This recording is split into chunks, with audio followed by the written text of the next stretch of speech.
तो भाग चलो 2 इसे सीरीज में आगे शिवली बढ़ाते का हैं। सपना। रात के बाद से शिवली को हर रोज एक अजीब सपना आने लगा। सपने में वही सफेद साड़ी वाली औरत आती और धीरे से कहती, शिवली, तू ही मेरी वारिस है, तू ही मुझे मुक्त करेगी। सनी और शिवाय बहुत चिंतित हो गए। उन्होंने पंडित जी को बुलाया। पंडित जी ने घर का निरीक्षण किया और बोले, ये कोई साधारण आत्मा नहीं है, ये हवेली की पूर्व मालकिन है, जिसका नाम राजवाड़ा रानी माधवी था। उसकी मौत रहस्यमयी थी और उसकी आत्मा को शांति नहीं मिली। हवेली की वापसी पंडित जी ने कहा कि अगर सच्चाई जाननी है तो फिर से हवेली जाना होगा। शिवाय ने दृढ़ आवाज में कहा, मामा, इस बार हमें डरना नहीं चाहिए, रहस्य खोलना ही पड़ेगा।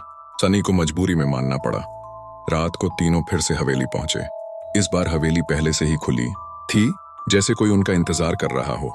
आईना और परछाई हवेली के अंदर जाते ही शिवली की नजर एक पुराने आईने पर पड़ी। उसने जैसे ही उसमें देखा, उसे अपना चेहरा नहीं बल्कि वही औरत दिखाई दी। औरत ने आईने से हाथ बढ़ाकर शिवली की कलाई पकड़ ली। शिवली जोर से चीखी, सनी, और शिवाय ने उसे खींचकर छुड़ाया, लेकिन उसके हाथ पर नीले निशान पड़ गए। औरत की आवाज गूंजी, अगर सच जानना चाहते हो तो हवेली के तहखाने में आओ, वहीं मेरा असली राज छुपा है। अधूरा राज तीनों डर के बावजूद सीढ़ियां उतरते हुए हवेली के तहखाने में पहुंचे। वहां उन्हें एक टूटी हुई लोहे की संदूक मिली। जैसे ही संदूक खोला, उसमें से पुराने खून से सना हुआ दुपट्टा और एक अधजला राजसी मुकुट निकला। शिवाय ने धीरे से कहा, इसका मतलब माधवी रानी की हत्या हुई थी।